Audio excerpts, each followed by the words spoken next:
জিহাদের ওই ময়দানেতে যেতে তোমাকে হবে, প্রয়োজনে সব রক্তটুকু জমিনে ঢেলে দিবে।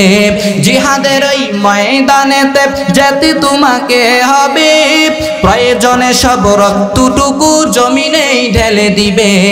তবুও তোমায় লড়তেই হবে, মানিবে না পরাজয়। তবুও তোমায় লড়তেই হবে, মানিবে না পরাজয়।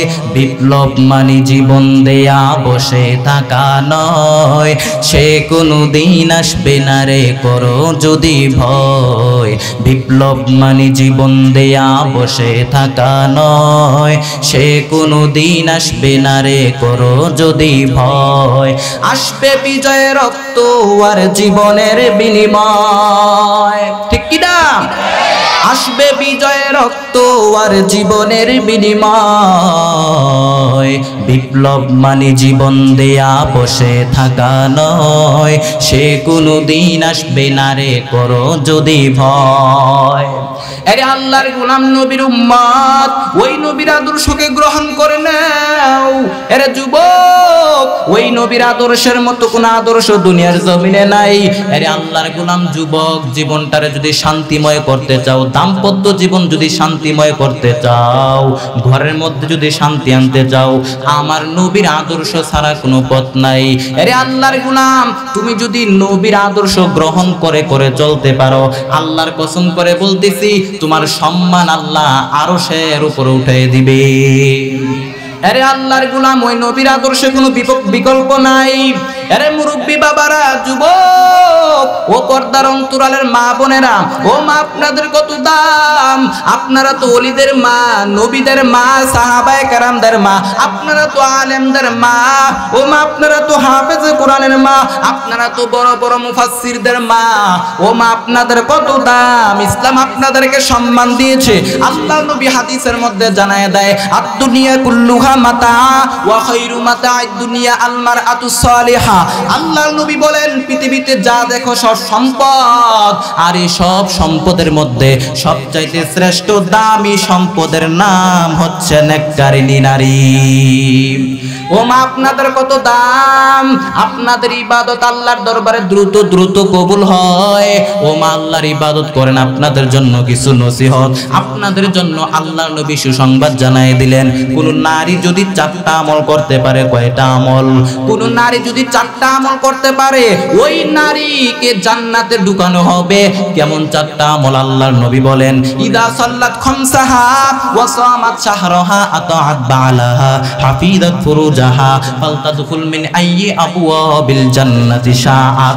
আল্লাহর নবী বলেন, ইদা সাল্লাত খামসাহা, কোন নারী যদি 5 বেলার নামাজ পড়ে, ওয়া সামাত শাহরাহা, রমজানের রোজা রাখে, আতাআত বালাহা, স্বামীর আনুগত্য করে, হাফিজাত ফুরুজাহা, লজ্জাস্থানের হেফাজত করে, নিজের সতীত্বের হেফাজত করে, ফালতাদখুল মিন আইয়ি আবওয়াবিল জান্নাতি শাআত, ওই নারীর জন্য জান্নাতের 8টা দরজা খুইলা দিবেন কে? ও মা 4টা আমল গ্রহণ করে নাও। নবীর 4টা কথার উপরে তুমি আমল করো, আল্লাহ তোমাকে জান্নাতের মেহমান বানাই দিবেন। জান্নাতের 8টা দরজা আপনার জন্য খোলা হবে। যেই দরজা দিয়ে মনে চায়, ওই দরজা দিয়ে জান্নাতের মেহমান হয়ে যাইবা। আরে আল্লাহর গোলাম নবীর উম্মত, আল্লাহর নবীর আদর্শকে গ্রহণ করে নাও। ওই নবীর আদর্শের মতো কোন আদর্শ দুনিয়ার জমিনে হয় না। ঈমানটারও মজবুত করে নাও, ঈমানটারে মজবুত করে সামনে আগায় যাও। ও মা বোনেরা, ঈমানটাকে মজবুত করে নাও। আজকে মা বোনেরা তো ঈমানটা বড় হালকা হয়ে গেল, বেপরদা হয়, অনেকে রাস্তার মধ্যে ঘোরাফেরা করে। ও মা আপনাদেরকে বিনয় সহকারে বলি, বেপরদা হয়ে রাস্তার মধ্যে হাঁটাচলা করবেন না, ঈমানটারে মজবুত করে দেন। আল্লাহর নবী বলেন, ঈমানটা রাখা তত কঠিন হয়ে যাবে, হাতের মধ্যে জ্বলন্ত আংরা রাখলে যত কষ্ট হয়, তার চাইতেও বেশি কষ্ট হবে শেষ জামানায় ঈমানটা বাঁচিয়ে রাখা। ও মা ঈমানটারে গ্রহণ করে নেন, ঈমানটারে মজবুত করে নেন। ও মা আপনাদের জন্য একটা শিক্ষণীয় ঘটনা। আল্লাহর বান্দি দুধের বাচ্চা নিয়া বেঈমানের সামনে দাঁড়ায় গেল। দুধের বাচ্চা নিয়া জালেমের সামনে দাঁড়ায় গেল, পরীক্ষায় দাঁড়ায় গেল। জালেম ডাক দিয়া বলে, এই নারী, তুই কি মুসলমান ইমানদার? বলে, হ্যাঁ আমি মুসলমান ইমানদার। তো আমার পায়ে সেজদা কর। আল্লাহর বান্দি ডাক দিয়া বলে, জালেম, মরণের ভয় দেখায় কোনো লাভ নাই, জীবনটা দিয়া দিব, তারপরও ঈমান দিব না। বেঈমান জালেম ডাক দিয়া বলে, আমাকে সিজদা করবি না তো তোর বাচ্চাটারে আগুনের মধ্যে পালায় দেওয়া হবে। আল্লাহর বান্দি ডাক দিয়া বলে, বেঈমান, জীবনটা দিয়া দিব কিন্তু ঈমান দিব না। শেষ পর্যন্ত বেঈমান জালেম বিশাল আগুনের কুণ্ডুলি সাজাইয়া মায়ের কোলের দুধের বাচ্চাটারে যখন টান মারিয়া আগুনের মধ্যে ফেলে দেয়, বাচ্চা আগুনের ভিতরে গিয়া মাকে ডাক দিয়া বলে, মা, মা, আল্লাহকে ডাক দিয়া বলে, হে মালিক, আয় আল্লাহ, আমার দুধের বাচ্চাটারে আগুনের মধ্যে ফালায় দিল। যেই বাচ্চা কথা বলতে জানে না, ও আল্লাহ, যেই বাচ্চা কথা বলতে জানে না, আমার কলিজা ছিঁড়ে যায়, আমার দুধের বাচ্চাটারে আগুনের মধ্যে ফালায় দিল। বাচ্চা আগুনের মধ্যে যাওয়ার পর বাচ্চার জবান খুলে গেল। বাচ্চা ডাক দিয়ে বলে, মা, ভয় নাই, কোনো ভয় নাই, যদিও সামনে তাকায় দেখো আগুন, তবে ঈমানের বরকতে এখন আগুন না, ঈমানের বরকতে এখন আগুনটা ফুলের বাগান হয়ে গেল। আন্দারামা দরবাবি বুরহানে হক তাতুবিনি আশরতে খাসলে হক। আন্দারামা দরকে মন ইজা খশম গরচে দর সুরত মিয়ানে আতশাম। বাচ্চা আগুনের ভিতরে গিয়া মাকে ডাক দিয়া বলে, মা, কোনো ভয় নাই, ভয় নাই, তুমিও বিসমিল্লাহ বলে আগুনের মধ্যে ঝাঁপ দিয়া দাও। এইবার আল্লাহর বান্দি বাচ্চার কথা শুনে ঈমানটারে মজবুত করিয়া যখন সেও আগুনের মধ্যে ঝাঁপ দিয়া দিল, দেখা মাত্র শত শত বেঈমান কালেমা পড়ে মুসলমান হয়ে গেল। মুসার মতো ঈমান হলে রাস্তা হবে সাগর জলে, ইউসুফের মতো ঈমান হলে একে একে দরজা খুলে, ইব্রাহিমের মতো ঈমান যদি আজও থাকে বিদ্যমান, অগ্নিকুণ্ডে দেখতে পাবে খুবসুরতে ফুলবাগান। আরে আল্লাহর গোলাম, ঈমানটারে মজবুত করে নাও। ঈমানটারে মজবুত করিয়া যদি জালেমের আগুনের মধ্যে ঝাঁপ দাও, ওইখানে গিয়াও তুমি আল্লাহর জান্নাত দেখতে পাইবা। আলহামদুলিল্লাহ,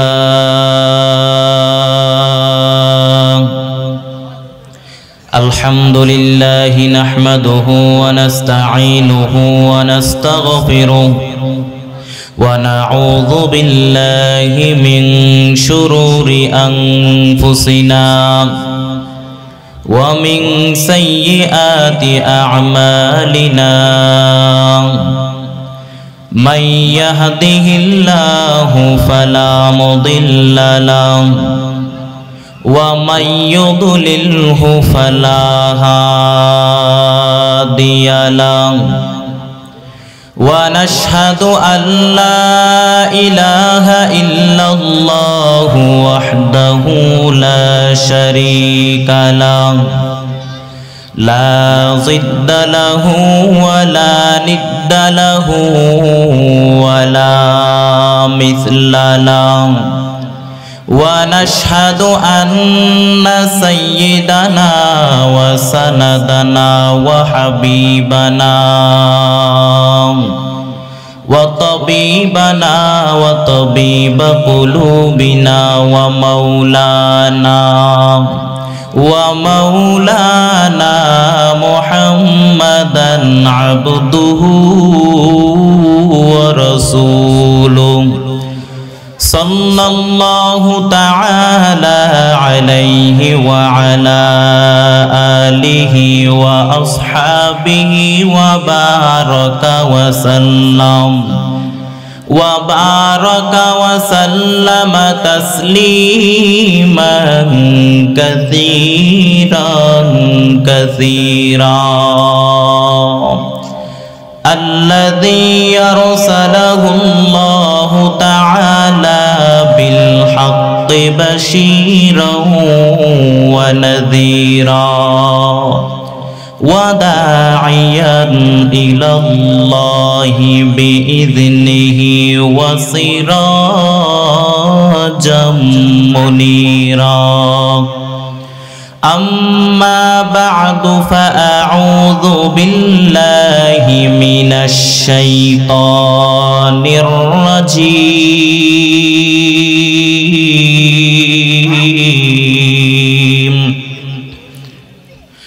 بسم الله الرحمن الرحيم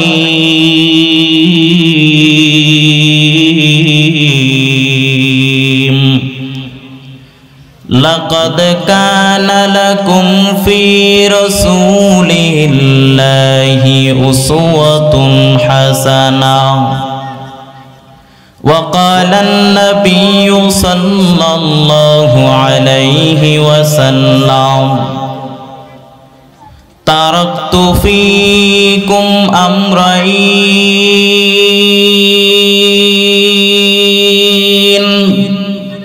لن تضلوا ما تمسكتم بهما كتاب الله وسنة رسوله صدق الله مولانا العظيم وصدق رسوله النبي الكريم ونحن على ذلك من الشاهدين والشاكرين والذاكرين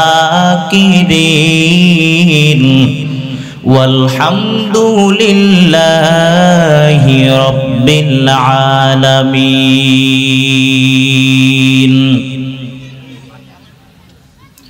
وقال تعالى في شان حبيبه ومحبوبه ومعشوقه ومقصوده مخبرا وآمرا إن الله وملائكته يصلون على النبي يا أيها الذين آمنوا صلوا عليه وسلموا تسليما সকল দরুদ ইব্রাহিম পড়ি আল্লাহুম্মা صل على محمد وعلى آل محمد كما صليت على إبراهيم وعلى آل إبراهيم إنك حميد مجيد اللهم بارك على محمد وعلى آل محمد كما باركت على إبراهيم وعلى آل إبراهيم إنك حميد مجيد মোহাব্বতের সাথে আল্লাহর জিকির করি লা ইলাহা ইল্লাল্লাহ লা ইলাহা ইল্লাল্লাহ লা ইলাহা ইল্লাল্লাহ লা ইলাহা ইল্লাল্লাহ ذکر حق آمد غذائی روح را برحمامد ایدل مجروح را لا الہ الا اللہ لا الہ الا اللہ لا الہ الا اللہ لا إله إلا الله محمد رسول الله صلى الله আল্লাহ পাক রব্বুল আলামিন বলেন লাকাদ কানা লাকুম ফি রাসূলিল্লাহি উসওয়াতুন হাসানা অবশ্যই রহমাতুল লিল আলামিনের মধ্যেই রয়েছে তোমাদের জন্য উত্তম আদর্শ অবশ্যই তোমাদের জন্য নবীর মধ্যেই রয়েছে উত্তম আদর্শ। আল্লাহর শপথ করে বলতেছি, ওই নবীর আদর্শ যে যত পরিমাণ গ্রহণ করবে, আল্লাহ পাক রব্বুল আলামিন তার সম্মান তত পরিমাণ বাড়ায় দিবেন। যে যত পরিমাণ নবীর আদর্শ গ্রহণ করে চলবে, তার সম্মান তত পরিমাণ বেড়ে যাবে। আল্লাহর নবী বলেন, হে উম্মত, দুইটা জিনিস তোমাদের কাছে রেখে গেলাম, সম্মানও নষ্ট হবে না, ঈমানও যাবে না। ওই দুইটা জিনিস হলো, তারাকতু ফীকুম আমরাইন লান তাদিল্লু মা তামাসসাকতুম বিহিমা কিতাবাল্লাহি ওয়া সুন্নাতা রাসূলিহি। ওই দুইটা জিনিস যদি তোমরা ভালো করে আঁকড়ে ধরো, কখনো পথভ্রষ্ট হবে না। এক নাম্বার হলো, হে উম্মত, আল্লাহর কোরআন ও সুন্নাত রাসূলিহি। দুই নাম্বারে হলো আমি নবীর সুন্নাত। এই দুইটা জিনিস যে যত পরিমাণ গ্রহণ করবে, দুনিয়ার জমিনে এবং আখিরাতে তার সম্মান আল্লাহ তত পরিমাণ বাড়ায় দিবে। কেমন নবীর আদর্শ! ওই নবীর আদর্শের মতো কোন আদর্শ দুনিয়ার জমিনে নাই। যেই নবীর আদর্শের মধ্যে কোনো মিথ্যা নাই, যেই নবীর আদর্শের মধ্যে আমানতের কোনো খেয়ানত নাই, যেই নবীর আদর্শের মধ্যে ওয়াদার কোনো খেলাফ নাই। ওই নবী জীবনে কোনোদিন মিথ্যা কথা বলেন নাই। নবী জীবনে কোনোদিন মিথ্যা কথা বলেছেন নাকি? আরবের বড় বড় বেঈমান কাফের মুশরিকরা পর্যন্ত আমার নবীকে সত্যবাদী বলে উপাধি দিয়েছে, আল আমিন বলে ডাকতো। সরাসরি বিরোধিতা করত, নবীর দুশমন ছিল। নবীর দুশমন হওয়ার পরেও আমার নবীকে এত পরিমাণ বিশ্বাস করতো, আল আমিন বলে উপাধি দিয়েছে। এরে আল্লাহর গোলাম, আরবের বেঈমানরা পর্যন্ত আমার নবীর কাছে আমানত রাখতো। আমানত, স্বর্ণ মুদ্রা, টাকা পয়সা আমানত রাখতো। দল করত আবু জাহেল। আমানত রাখে কার কাছে? আর দল করে কার? লোকজন যখন তায়েফে বেড়াইতে যাইতো, দামি দামি জিনিস আনে, বলতো আব্দুল্লাহর বেটা মুহাম্মদ, এই দামি দামি জিনিসগুলা তোমার কাছে আমানত রাখলাম, তুমি আমানত রাখো। নবী বলতেন, দল করো আবু জাহিল্লার, তার কাছে গিয়ে রাখো, আমার কাছে রাখো কেন? সবাই বলতো, মুহাম্মদ, আবু জাহিল্লার কাছে আমানত রাখা যাবে না, কারণ আবু জাহিল্লাই হলো ডাকাত, খাইয়া ফেলাইব। ব্রিজ ভেঙ্গে গেলে দেখা যায় রড নাই, আছে কি? বাঁশ। রড গেল কই? রড শুদ্ধা হজম করে পালায়, পারলে গোটা দেশটারে খাইয়ে ফেলায়, জনগণের টাকা মেরে দেয়। এলাকার মধ্যে সম্মান আছে, পেটের মধ্যে খাবার আছে, সম্মানের কোনো অভাব নাই, ডিগ্রির কোনো অভাব নাই, তারপরও জনগণের টাকা খাইয়া ফেলায়, পারলে গোটা দেশটারে খাইয়া ফেলায়, হাজার কোটি টাকা বিদেশের মধ্যে পাচার করে দেয়। এরকম ডাকাইত আছে না নাই? তুমি সুদের টাকায় প্রাসাদ করো, ঘুষ ছাড়ো না, দিন দুঃখী না খেয়ে মরে খবর রাখো না। তুমি সুদের টাকায় প্রাসাদ করো, ঘুষ ছাড়ো না, দিন দুঃখী না খেয়ে মরে খবর রাখো না। তুমি ঘুষ খেয়েও বিচার করো সাজিয়া প্রধান, ঠিক কিনা? তুমি ঘুষ খেয়েও বিচার করো সাজিয়া প্রধান। তুমি কেমন মুসলমান, তুমি কেমন মুসলমান, কেমন মুসলমান, তুমি কেমন মুসলমান? নামাজের সাথে নাই পরিচয়, মানো না কোরআন, নামাজের সাথে নাই পরিচয়, মানো না কোরআন। তুমি কেমন মুসলমান, তুমি কেমন মুসলমান? আরে আল্লাহর গোলাম, ওই নবী কোনদিন মিথ্যা কথা বলেন নাই। ওই নবীর আদর্শ কত সুন্দর! ওই নবীর আদর্শের মতো কোন আদর্শ দুনিয়ার জমিনে নাই। দুনিয়ার জমিনে যত মানুষের আদর্শ আমরা দেখলাম, আব্রাহাম লিঙ্কনের আদর্শ দেখলাম, মাও সেতুনের আদর্শ দেখলাম, পৃথিবীর জমিনে যত মানুষের আদর্শ আমরা দেখলাম, আল্লাহর শপথ করে বলতেছি, আমার নবীর আদর্শের মতো কোন আদর্শ হয় না। সব আদর্শ নাপাক, একমাত্র আমার নবীর আদর্শই হলো পবিত্র। শুধু মুসলমান কেন, বেঈমানরা পর্যন্ত নবীর আদর্শ মেনে মেনে চলতেছে। বেঈমানরা পর্যন্ত আমার নবীর কালেমা পড়ে না, কালেমাটা শুধু পড়ে না, কিন্তু তারা নবীর সুন্দর আদর্শ গ্রহণ করে করে চলে।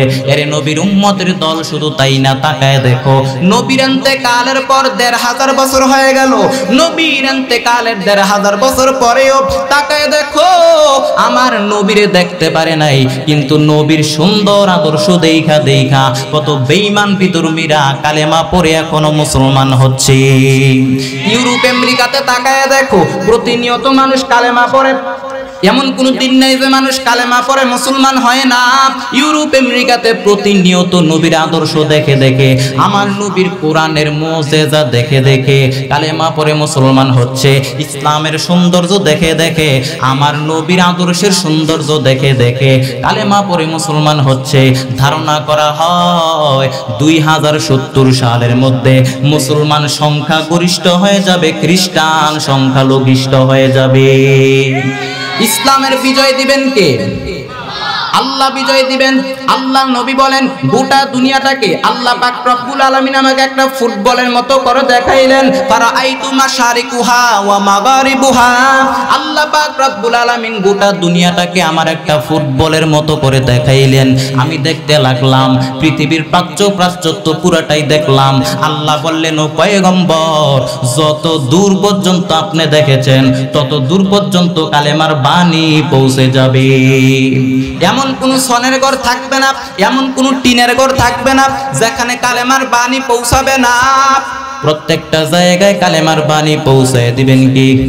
আমার নবীর আদর্শের আকর্ষণ। বেঈমানরা চায় ইসলামকে মাটির নিচে গেড়ে দেওয়ার জন্য, বেঈমানরা চায় ইসলামকে শেষ করে দেওয়ার জন্য, দুনিয়ার জমিন থেকে বিদায় করে দেওয়ার জন্য, মাটির নিচে গেড়ে দেওয়ার জন্য। কিন্তু বেঈমানরা জানে না ইসলাম হলো একটা চারা গাছের মতো, চারা বীজের মতো।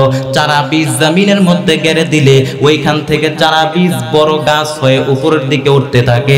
ঠিক তেমনি ভাবে ইসলামের উপরে যারা আঘাত করতে চায়, কোরআনকে যারা বিদায় করে দিতে চায়, ইসলামকে যারা ধ্বংস করে দিতে চায়, মাটির নিচে গেড়ে দিতে চায়, ইসলাম ঠিক তেমনি ভাবে চারা গাছের মতো উপরের দিকে উঠতে থাকবে। আরে আল্লাহর গোলাম, ইসলামের বিজয় দিবেন কে? কোন জমিনের মধ্যে যদি মাজলুম অবস্থায় কারো রক্ত ঝরে, ওই জমিনটাকে আল্লাহ মাজলুমদের হাতে তুলে দেয়। আর যারা জুলুম করে, অত্যাচার করে, তাদেরকে আল্লাহ ধ্বংস করে দেয়। এমন ভাবে ধ্বংস করে পালানোর জায়গাটা পর্যন্ত খুঁজে পায় না। এমন পালান পালায় বাড়ি চালান দিয়েও পাওয়া যায় না, ঠিক কিনা? এরে আল্লাহর গোলাম যারা সীমা লঙ্ঘন করে, দেখা যায় আল্লাহ তাদেরকে ধরে না। আল্লাহ পাক রব্বুল আলামিন বলেন আমি আল্লাহ বেঈমানদেরকে অনেক চান্স দেই, বেঈমানদেরকে অনেক সুযোগ দেই। ফেরাউনকে অনেক সুযোগ দিয়েছিলাম, নমরুদকে আল্লাহ অনেক সুযোগ দিয়েছে, ছাড় দিয়েছে কিন্তু ছেড়ে দেন নাই। নমরুদকে আল্লাহ ছাড় দিয়েছেন কিন্তু ছেড়ে দেন নাই। ফেরাউনের আল্লাহ ছাড় দিয়েছেন কিন্তু ছেড়ে দেন নাই। ছাড় দিতে দিতে যখন সীমা লঙ্ঘন করে ফেললো, তখন আল্লাহ এমন ধরা ধরলেন, ওই ফেরাউনকে নীল নদের মধ্যে চুবাইয়া ডুবাইয়া খোদাই খায়েশ মিটাইয়া দিলেন। নমরুদ আল্লাহর সাথে পাল্লা নেওয়া শুরু করলো, আল্লাহর সাথে গাদ্দারি করা শুরু করলো। ওই নমরুদকে মারার জন্য আল্লাহর কি লাগছে? কোনো বিশাল কোনো বাহিনী লাগছে নি? কোনো ফেরেশতা লাগছে? কোনো তরবারি লাগছে? আল্লাহ কয় নমরুদ, তোরে মারতে আমার আসমানে কোনো বিশাল বাহিনীও লাগবে না, কোনো তরবারিও লাগবে না, আমার কোনো ফেরেশতাও দরকার নাই। আমি তোরে সাইজ করমু ল্যাংড়া মশা দিয়া। ফাআরসালাল্লাহু বাউদা, আল্লাহ তাআলা ল্যাংড়া মশা পাঠিয়ে দিলেন। ল্যাংড়া মশা নমরুদের নাকের ছিদ্র দিয়ে ঢুকলো, নাকের ছিদ্র দিয়ে ঢুইকা মস্তিষ্কের মাঝখানে গিয়া ইনজেকশন মারা শুরু করলো। নমরুদ লাফালাফি করতে শুরু করলো। সবাই হাসাহাসি করে আমাদের খোদাই দিলা পায়। এতদিন সবাই নমরুদের পূজা করত আর বলতো নমরুদ সবচেয়ে বড় খোদা। আর এখন নমরুদ নাচানাচি করে মাথার মধ্যে আঘাত করা শুরু করলো, মশা বের হয় না। খাদেম খুদ্দামরে ডাক দিয়া কয়, এই খাদেম খুদ্দাম তোরাও মার। খাদেম খুদ্দাম কে পাইছিস তোরে? এতদিন আমাদের বহুত মারছস, আজকে আমরা মারুম। খাদেম খুদ্দাম সুযোগ পাইয়া মায়ের কারে কয়, গুসাইতে গুসাইতে চেহারার মানচিত্র পাল্টাই দিছে। নিজেও মারে, খাদেম খুদ্দামেও মারে, কিন্তু মশা বের হয় না। এরপরে নমরুদ কয় আমারে জুতা মার। খাদেম খুদ্দাম শেষ পর্যন্ত কাঠের জুতা দিয়া বাইরাইতে বাইরাইতে নমরুদকে জমিনের মধ্যে শোয়া দিয়েছে, রক্তাক্ত করে জমিনের মধ্যে শোয়া দিয়েছে। আর ল্যাংরা মশা নমরুদের নাকের ছিদ্র থেকে শূন্যে উড়াল দিয়েছে।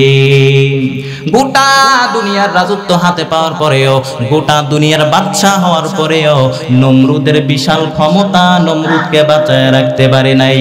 আজকেও যারা নমরুদ কোম্পানি আছে, ফেরাউন মার্কা যারা আছে, আল্লাহ তাদেরকে অনেক ছাড় দেয়, সুযোগ দেয়, কিন্তু দেখা যায় ছাড় দিতে দিতে যখন সীমা লঙ্ঘন করে ফেলে, যখন অত্যাচারীর মাত্রা বাড়ায় দেয়, ওই নমরুদের খালাতো বোন যারা এখনো যারা আছে, সীমা লঙ্ঘন করতে করতে যখন মাত্রা অতিক্রম করে ফেলে, এরপরে আল্লাহ তাআলার তরফ থেকে ফয়সালা শুরু হয়ে যায়। তখন এমন পালান পালায় জায়গাটা পর্যন্ত খুঁজে পায় না। আরে আল্লাহর গোলাম, আমার নবীর আদর্শ কত সুন্দর, ওই নবীর আদর্শকে গ্রহণ করে নাও রে যুবক। যেই নবীর আদর্শের মধ্যে কোনো মিথ্যা নাই, যেই নবীর আদর্শের মধ্যে আমানতের কোনো খেয়ানত নাই, যেই নবীর আদর্শের মধ্যে ওয়াদার কোনো খেলাফ নাই, ওই নবী জীবনে কোনোদিন মিথ্যা কথা বলেন নাই, কথার দ্বারা কাউকে কত কষ্ট দেন নাই, কথার দ্বারা জবানের দ্বারা কাউকে কষ্ট দেন নাই। অথচ কত বেঈমান বিধর্মীরা আমার নবীকে কথার দ্বারা কত কষ্ট দিয়েছে। এক ইহুদি বেঈমান আমার নবীকে গালি দেয়, এমন ভাবে গালাগালি করা শুরু করলো, আমার নবী গালির জবাব দেয় না, মুস্কি মুস্কি হাসে। পার্শ্বে দাঁড়ায় আছে আবু বকর, আবু বকর গালির জবাব দিতে চায়, নবী ইশারা করে বললেন আবু বকর জবাব দেন না, থামেন, কতক্ষণ আর সহ্য করা যায়। বেঈমান আমার নবীকে এমন ভাবে গালাগালি করা শুরু করলো, আবু বকর গালির জবাব দিয়ে দিলেন। গালির জবাব দেওয়া মাত্র আমার নবীর মনটা মলিন হয়ে গেল।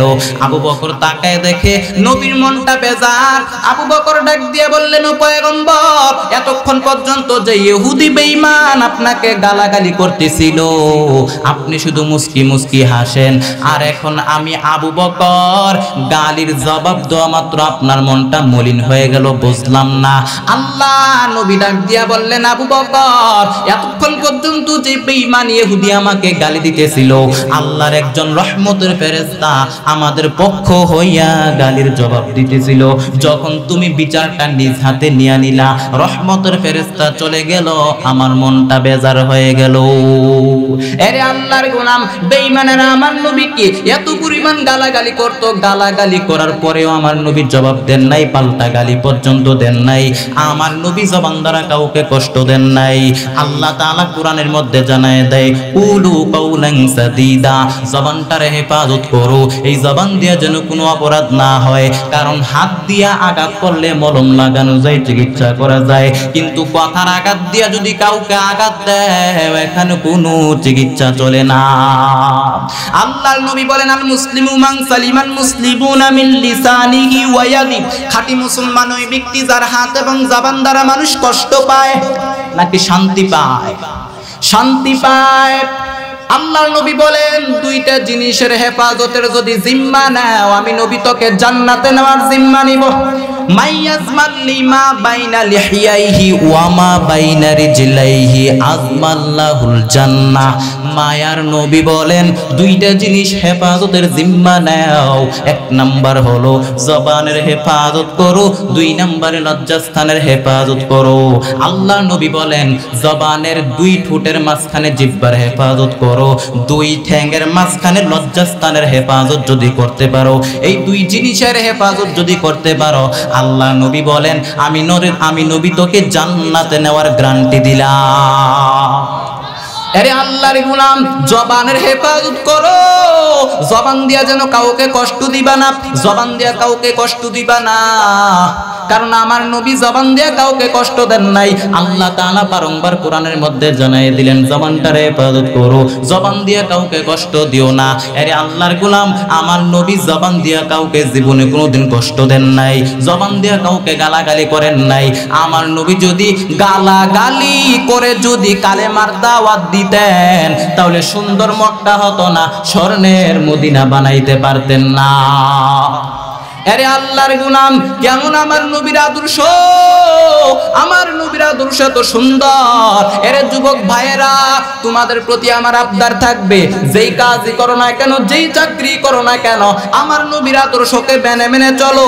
এরে যুবক, তাকায় দেখো কত যুবক ভাই চাকরি করে, ব্যবসা করে, স্কুল কলেজ ভার্সিটিতে লেখাপড়া করে, এক ওয়াক্ত নামাজও বাদ দেয় না। তুমি কেন পারবা না রে যুবক ভাই? এরে যুবক, তাকায় দেখো তোমার মতো কত যুবক ভাই শ্রমিকের কাজ করে, কৃষিকের কাজ করে, ড্রাইভারি করে, 5 ওয়াক্ত নামাজ পড়ে, এক ওয়াক্ত নামাজও বাদ দেয় না। তুমি কেন পারবা না রে যুবক ভাই? আজরাইল যদি ধাক্কা দেয়, কি জবাব আল্লাহর দরবারে দিবা? এরে যুবক, এই দুনিয়ার জমিনটা কিছুই না। দুনিয়ার জমিনটা হলো একটা ধোঁকা, মরিচিকা। মরণের পর মনে হবে একটা দুঃস্বপ্ন ঘটেছিল আমার, আসলে দুনিয়ার জমিনটা কিছুই না। এরে যুবক, সময় থাকতে আল্লাহর হুকুমগুলা মেনে নাও, আল্লাহর বিধানগুলি মেনে নাও, আমার নবীর আদর্শের মালাটা গলার মধ্যে লাগায় নাও। এরে যুবক, দুনিয়া এবং আখিরাতে যদি সফল কাম হতে চাও, দুনিয়া এবং আখিরাত যদি সুন্দর করতে চাও, শান্তিতে থাকতে চাও, নাজাত পাইতে চাও, আমার নবীর আদর্শকে মেনে মেনে চলো, আমার নবীর আদর্শের মালাটা গলার মধ্যে লাগায় নাও। এরে যুবক, তোমাদের জন্য নবী কত সুন্দর সুন্দর কথা বললেন, যুবকদের জন্য আমার নবী সুন্দর সুন্দর বাণী শোনায় গেলেন। যুবকরা চাইলে বাংলাদেশটাকে নবীর আদর্শ দিয়া বাংলাদেশ বানাইতে পারে, যুবকরা চাইলে অনেক কিছু করতে পারে। যুবকদের উপরে নির্ভর করে আগামী দিনের ভবিষ্যৎ। যুবকরা যদি তাই, যুবকরা যদি ইসলামের পক্ষে থাকে, ভালো থাকবে আমাদের বাংলাদেশ। যুবকরা যদি কোরআনের পক্ষে থাকে, হেফাজতে থাকবে আমাদের বাংলাদেশের লাল সবুজের পতাকা। যুবকেরা যদি ইসলামের পক্ষে থাকে, তাহলে আগামী ভবিষ্যৎ ইসলামের জন্য ভবিষ্যৎ। কারণ পৃথিবীর জমিনে যত বড় বড় সংগ্রাম হয়েছে, সব যুবকদের দ্বারাই হয়েছে। পৃথিবীর জমিনে যত বড় বড় বিপ্লব হয়েছে, সব যুবকদের দ্বারাই হয়েছে।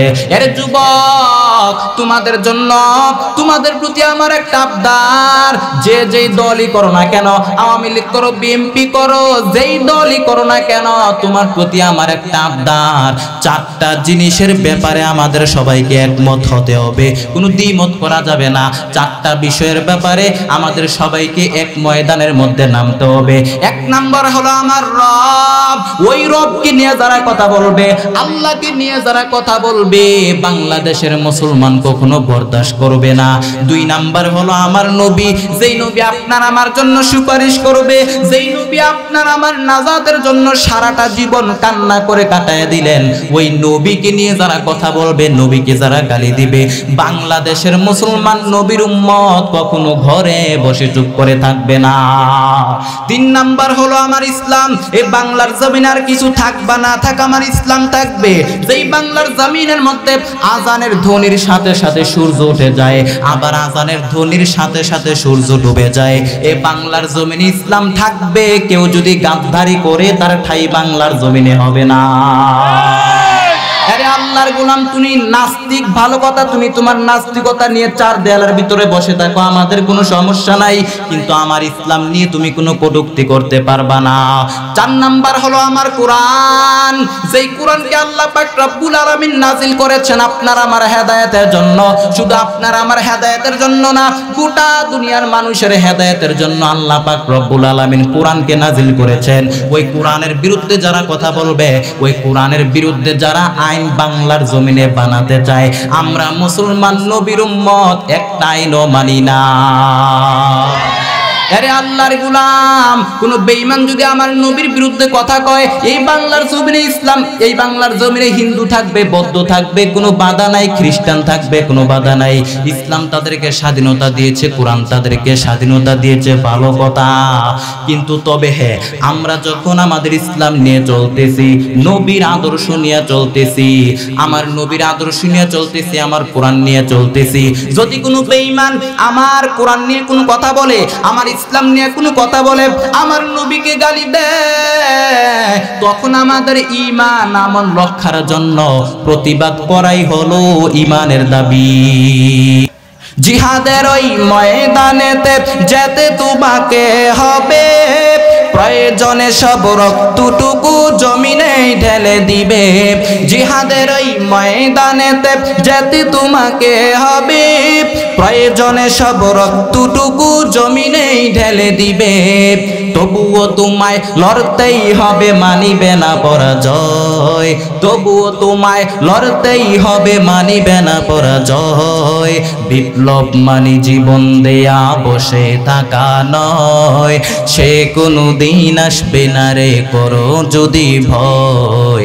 বিপ্লব মানে জীবন দেয়া বসে থাকা নয়, সে কোনো দিন আসবে না রে করো যদি ভয়। আসবে বিজয় রক্ত আর জীবনের বিনিময়, ঠিক কি না? আসবে বিজয় রক্ত আর জীবনের বিনিময়। বিপ্লব মানে জীবন দেয়া বসে থাকা নয়, সে কোনো দিন আসবে না রে করো যদি ভয়। আরে আল্লাহর গোলাম নবীর উম্মত, ওই নবীর আদর্শকে গ্রহণ করে নাও। আরে যুবক, ওই নবীর আদর্শের মতো কোন আদর্শ দুনিয়ার জমিনে নাই। আরে আল্লাহর গোলাম যুবক, জীবনটারে যদি শান্তিময় করতে চাও, দাম্পত্য জীবন যদি শান্তিময় করতে চাও, ঘরের মধ্যে যদি শান্তি আনতে চাও, আমার নবীর আদর্শ ছাড়া কোনো পথ নাই। আরে আল্লাহর গোলাম, তুমি যদি নবীর আদর্শ গ্রহণ করে করে চলতে পারো, আল্লাহর কসম করে বলতেছি, তোমার সম্মান আল্লাহ আরশের উপরে উঠিয়ে দিবে। আরে আল্লাহর গোলাম, ওই নবীর আদর্শে কোনো বিকল্প নাই। আরে মুরব্বী বাবারা, যুবক, ও পর্দার অন্তরালের মা বোনেরা, ও মা, আপনাদের কত দাম। আপনারা তো ওলিদের মা, নবীদের মা, সাহাবায়ে কেরামদের মা, আপনারা তো আলেমদের মা। ও মা, আপনারা তো হাফেজে কোরআনের মা, আপনারা তো বড় বড় মুফাসসিরদের মা। ও মা, আপনাদের কত দাম। ইসলাম আপনাদেরকে সম্মান দিয়েছে। আল্লাহ নবী হাদিসের মধ্যে জানায় দেয়, আদ-দুনিয়া কুল্লুহা মাতা ওয়া খায়রু মাতা'আদ দুনিয়া আল মারআতুস সালিহা। আল্লাহর নবী বলেন, পৃথিবীতে যা দেখো সব সম্পদ, আর এই সব সম্পদের মধ্যে সবচাইতে শ্রেষ্ঠ দামি সম্পদের নাম হচ্ছে নেককারিনী নারী। ও মা, আপনাদের কত দাম। আপনাদের ইবাদত আল্লাহর দরবারে দ্রুত দ্রুত কবুল হয়। ও মা, আল্লাহর ইবাদত করেন, আপনাদের জন্য কিছু নসিহত। আপনাদের জন্য আল্লাহর নবী সুসংবাদ জানাই দিলেন, কোন নারী যদি 4টা আমল করতে পারে, কয়টা আমল? কোন নারী যদি 4টা আমল করতে পারে, ওই নারীকে জান্নাতে ঢুকানো হবে। কেমন 4টা আমল? আল্লাহর নবী বলেন, ইদা সাল্লাত খামসাহা ওয়া সামাত শাহরাহা আতাআত বালাহা হাফিজাত ফুরুজাহা ফালতাদখুল মিন আইয়ি আবওয়াবিল জান্নাতি শাআত। আল্লাহর নবী বলেন, ইদা সাল্লাত খামসাহা, কোন নারী যদি 5 বেলার নামাজ পড়ে, ওয়া সামাত শাহরাহা, রমজানের রোজা রাখে, আতাআত বালাহা, স্বামীর আনুগত্য করে, হাফিজাত ফুরুজাহা, লজ্জাস্থানের হেফাজত করে, নিজের সতীত্বের হেফাজত করে, ফালতাদখুল মিন আইয়ি আবওয়াবিল জান্নাতি শাআত, ওই নারীর জন্য জান্নাতের 8টা দরজা খুইলা দিবেন কে? ও মা, 4টা আমল গ্রহণ করে নাও। নবীর 4টা কথার উপরে তুমি আমল করো, আল্লাহ তোমাকে জান্নাতের মেহমান বানাই দিবেন। জান্নাতের 8টা দরজা আপনার জন্য খোলা হবে। যেই দরজা দিয়ে মনে চায়, ওই দরজা দিয়ে জান্নাতের মেহমান হয়ে যাইবা। আরে আল্লাহর গোলাম নবীর উম্মত, আল্লাহর নবীর আদর্শকে গ্রহণ করে নাও। ওই নবীর আদর্শের মতো কোন আদর্শ দুনিয়ার জমিনে হয় না। ঈমানটারও মজবুত করে নাও, ঈমানটারে মজবুত করে সামনে আগায় যাও। ও মা বোনেরা, ঈমানটাকে মজবুত করে নাও। আজকে মা বোনেরা তো ঈমানটা বড় হালকা হয়ে গেল, বেপরদা হয়, অনেকে রাস্তার মধ্যে ঘোরাফেরা করে। ও মা, আপনাদেরকে বিনয় সহকারে বলি, বেপরদা হয়ে রাস্তার মধ্যে হাঁটাচলা করবেন না, ঈমানটারে মজবুত করে দেন। আল্লাহর নবী বলেন, ঈমানটা রাখা তত কঠিন হয়ে যাবে, হাতের মধ্যে জ্বলন্ত আংরা রাখলে যত কষ্ট হয়, তার চাইতেও বেশি কষ্ট হবে শেষ জামানায় ঈমানটা বাঁচিয়ে রাখা। ও মা, ঈমানটারে গ্রহণ করে নেন, ঈমানটারে মজবুত করে নেন। ও মা, আপনাদের জন্য একটা শিক্ষণীয় ঘটনা। আল্লাহর বান্দি দুধের বাচ্চা নিয়া বেঈমানের সামনে দাঁড়ায় গেল।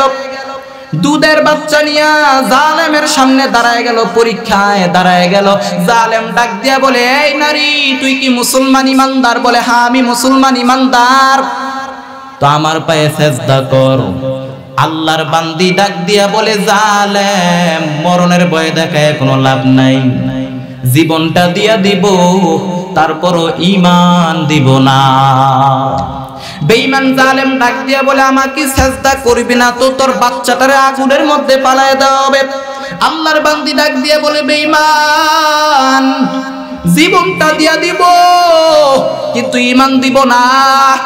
শেষ পর্যন্ত বেঈমান জালেম বিশাল আগুনের কুণ্ডুলি সাজাইয়া মায়ের কোলের দুধের বাচ্চাটারে যখন টান মারিয়া আগুনের মধ্যে ফেলে দেয়, বাচ্চা আগুনের ভিতরে গিয়া মাকে ডাক দিয়া বলে, মা, মা, আল্লাহকে ডাক দিয়া বলে, হে মালিক, আয় আল্লাহ, আমার দুধের বাচ্চাটারে আগুনের মধ্যে ফালায় দিল।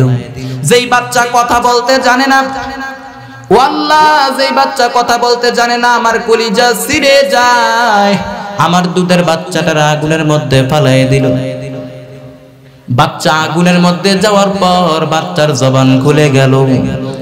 বাচ্চা ডাক দিয়ে বলে, মা, ভয় নাই, কোনো ভয় নাই, যদিও সামনে তাকায় দেখো আগুন, তবে ঈমানের বরকতে এখন আগুন না, ঈমানের বরকতে এখন আগুনটা ফুলের বাগান হয়ে গেল।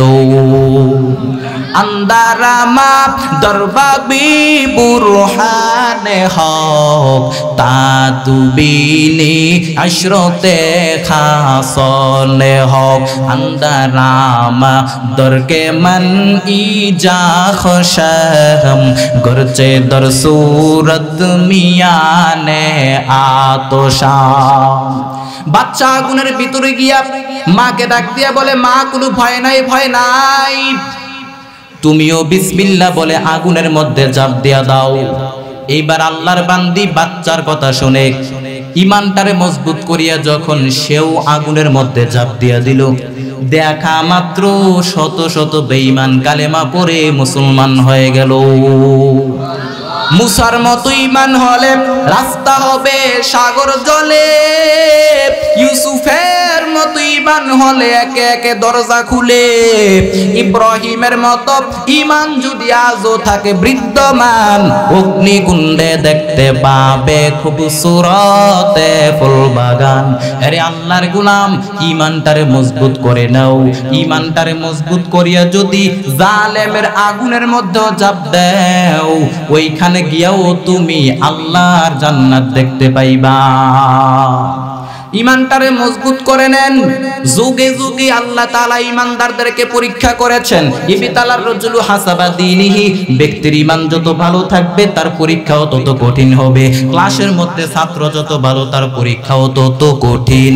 যার ঈমান যত ভালো থাকবে তার পরীক্ষাও তত বেশি কঠিন হয়ে যাবে। শুধু তাই না, আল্লাহ তাআলা নবীদেরকেও পরীক্ষা করেছেন।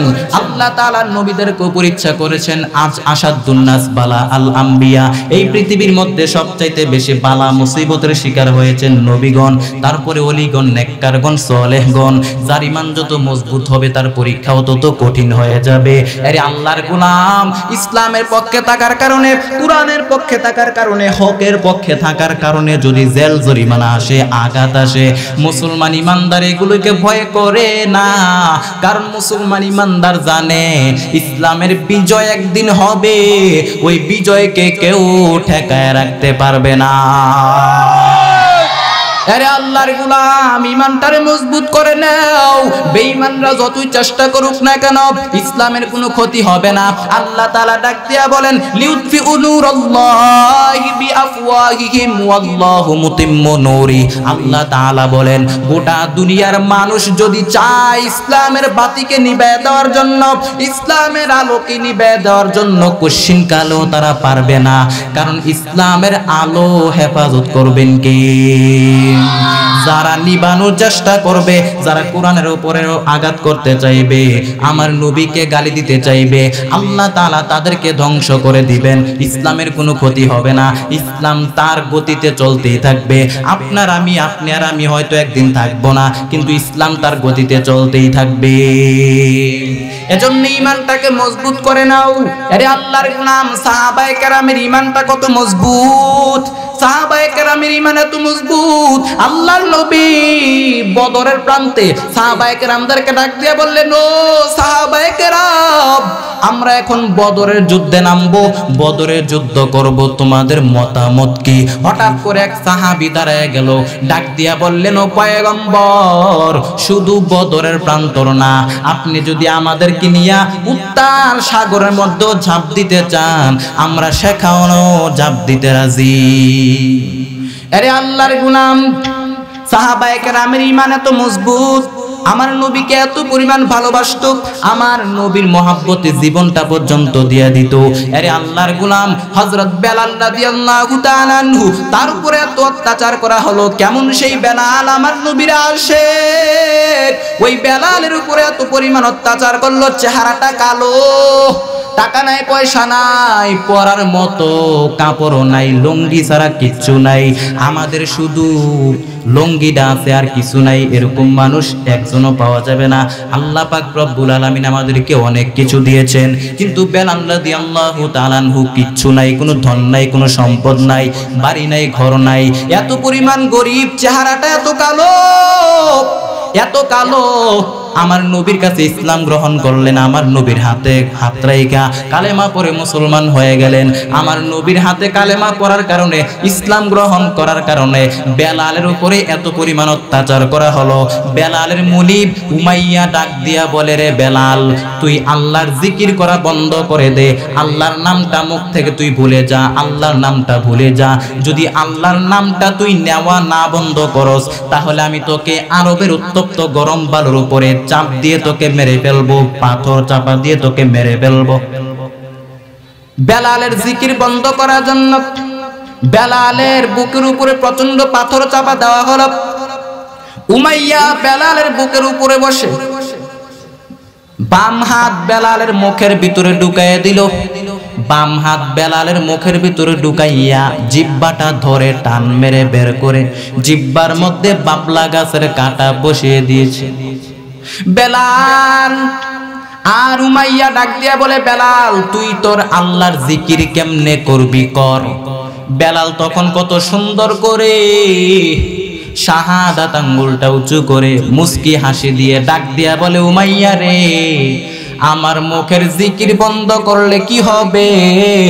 আমি আমার মাওলার নামটারে আমার হৃদয়ের মধ্যে অঙ্কন করে নিয়েছি। ওই বেলালকে যখন এত পরিমাণ অত্যাচার করা হচ্ছে, আমার নবী তাকায় দেখে, আমার নবী জানতে পেরে, আমার নবী জানতে পেরে আমার নবীর হৃদয়ে রক্তক্ষরণ হচ্ছে, আমার নবী কষ্ট পাচ্ছে।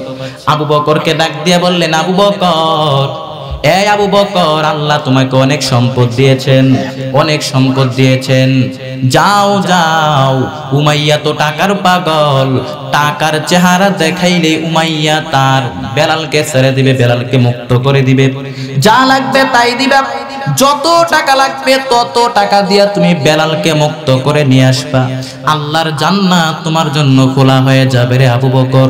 আবু বকর দেরি না করে আল্লাহর নবীর কথা শুনে দৌড়াইয়া উমাইয়ার সামনে দাঁড়ায় গেল, ডাক দিয়া বলে, উমাইয়া রে, তোর কত টাকা লাগবে, বিনিময়ে বেলালকে মুক্ত করে দিবি? উমাইয়া বলে, এত পরিমাণ টাকা লাগবে।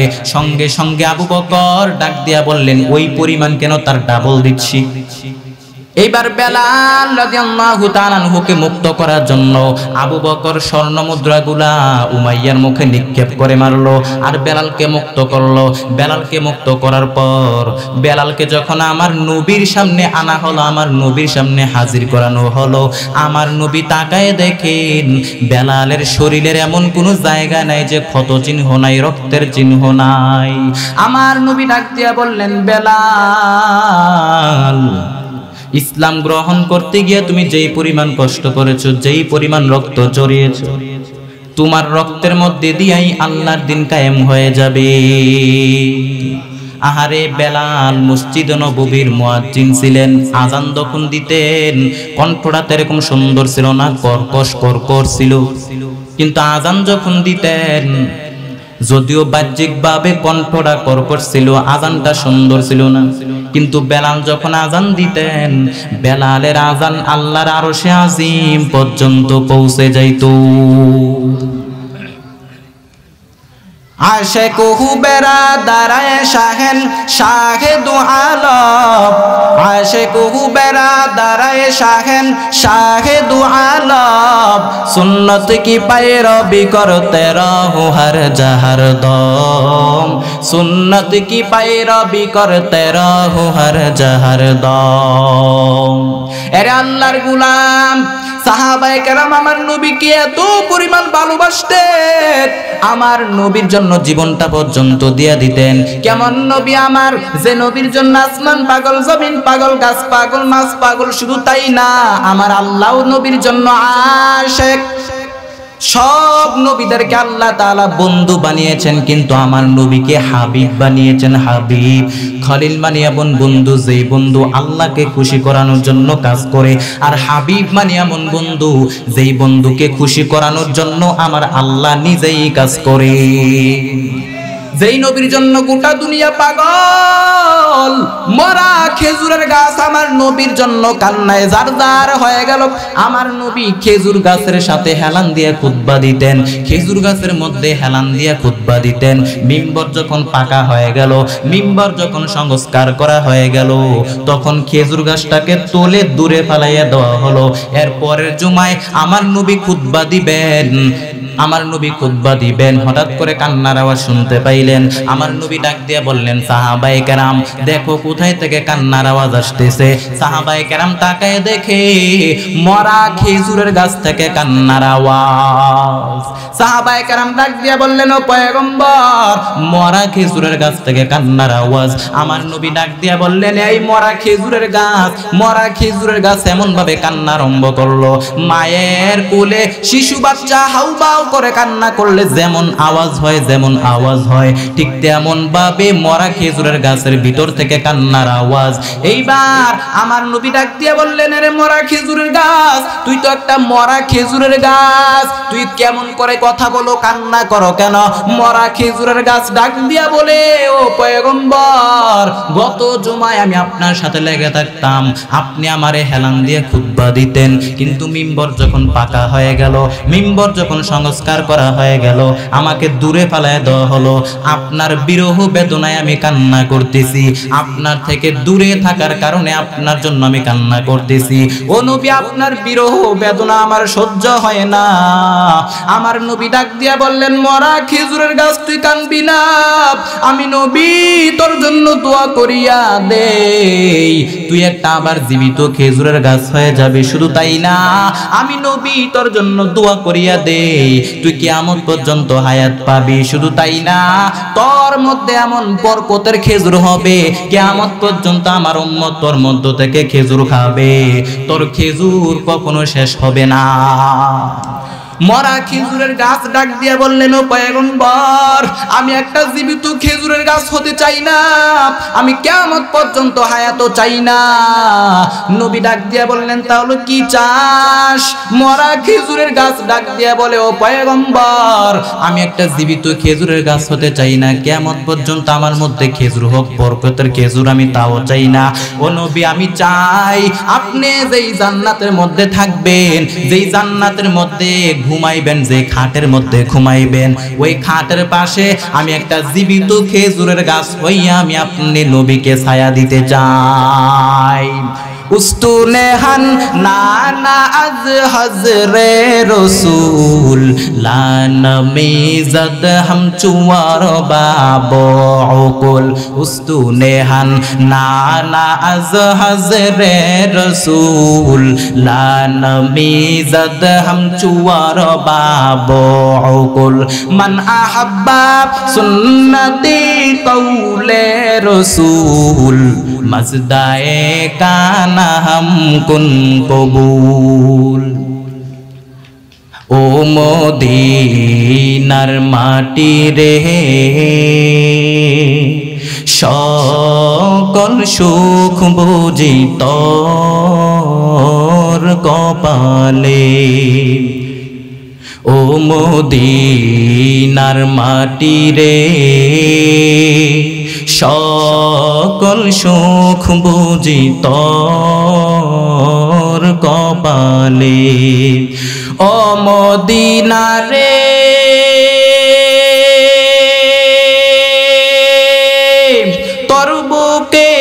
আমার নবী, যার লাগি পাগল সবই, যার দরে হইল সৃষ্টি ত্রিভুবন। ভাবি আমি সারাক্ষণে কখন যাব সেখানে, ভাবি আমি সারাক্ষণে কখন যাব সেখানে, সহে না আর পরাণে। ও মদিনার মাটি রে, সকল সুখ বুঝি তোর কপালে। ও মদিনার মাটি রে, সকল সুখ বুঝি তোর কপালে। এরে আল্লাহর গোলাম নবীর উম্মত, ওই নবীর আদর্শকে গ্রহণ করে নেও রে উম্মত। ওই নবীর আদর্শের মতো কোন আদর্শ দুনিয়ার জমিনে নাই। এরে উম্মত, ওই নবীর জন্য কে একটু মায়া হয় না? ওই নবীর আদর্শকে গ্রহণ করে নাও রে যুবক, যেই নবীর আদর্শের মতো কোন আদর্শ নাই। আরে আল্লাহর গোলাম, যেই নবী আমাদের জন্য সুপারিশ করবে, যেই নবী আমাদের জন্য নাজাতের জন্য সারাটা জীবন কান্না করে কাটায় দিলেন, কেমন নবী আমার? সব নবীদেরকে হাদিসের মধ্যে আসছে, সব নবীদেরকে আল্লাহ তাআলা একটা করে স্পেশাল দোয়া করার সুযোগ দিয়েছেন। ওই দোয়াটা করা মাত্রই কবুল হয়ে যায়। আমার নবীকেও আল্লাহ তাআলা ওই দোয়াটা করার সুযোগ দিয়েছেন। লিকুল্লি নাবিয়্যিন দাওয়াতিন মুস্তাজাবা লা শাক্কা ফিহিন্না। প্রত্যেকটা নবীকে আল্লাহ তাআলা একটা করে দোয়া করার সুযোগ দিয়েছেন, ওই দোয়াটা করা মাত্রই কবুল। কিন্তু সব নবীরা তারা তাদের দোয়াটা দুনিয়ার জমিনে কাজে লাগায় ফেলছে, বিপদের সময় কাজে লাগায় ফেলছে, কিন্তু আমার নবী ওই দোয়াটা করেন নাই। আল্লাহ নবী বলেন সব নবীরা তারা তাদের দোয়াটা, স্পেশাল দোয়াটা দুনিয়ার জমিনে বিপদের সময় করে ফেলছে, কিন্তু আমি নবী ওই দোয়াটা করি নাই। আমি নবী দোয়াটা রেখে দিয়েছি যাতে কিয়ামতের ময়দানে আমার লক্ষ কোটি উম্মতকে সুপারিশ করে যেন জান্নাতে নিতে পারি। আমার নবী পেটে বড় ক্ষুধা, পেটে কোনো খাবার নাই, পেটে কোনো খাবার নাই। আল্লাহ নবী যদি দোয়া করতেন, আল্লাহ পেটে কোনো খাবার নাই, উহুদের ময়দানে রক্ত ঝরানো কষ্ট, নবী যদি দোয়া করতেন, আল্লাহ ওই স্পেশাল দোয়াটা করলাম, আয় আল্লাহ তুমি উহুদের ময়দানে বিজয় দেয়া দাও, আল্লাহ তাআলা সাথে সাথে দোয়াটা কবুল করে বিজয় দেয়া দিতেন। কিন্তু আমার নবী ওই দোয়াটা করেন নাই। রক্তাক্ত শরীরটা রক্তাক্ত হয়ে গেল, পেটের মধ্যে বড় ক্ষুধা, খানা নাই, এত বিপদের সময় নবী দোয়াটা করেন নাই। ওই দোয়াটা রেখে দিয়েছেন, স্পেশাল দোয়াটা রেখে দিয়েছেন যাতে কিয়ামতের ময়দানে আপনার মতো আমার মতো গুনাহগার উম্মতকে যেন সুপারিশ করে যেন জান্নাতে নিতে পারেন। ইমামুল আউয়ালিন আল আখিরিন বাহরে সাদকা রাহমাতাল লিল আলামিন সাইয়্যিদুল কাউনাইন খাতমুল মুরসালিন আখিরামুদ বুয়াদ ফখরুল আউয়ালিন। আল্লাহ পাক রব্বুল আলামিন ওই রসুলের আদর্শকে গ্রহণ করে চলার তৌফিক দান করেন, বলেন আমিন। রসুলের মহাব্বত, প্রেম, ভালোবাসা আমাদের অন্তরে জারি করে দেন, বলেন আমিন।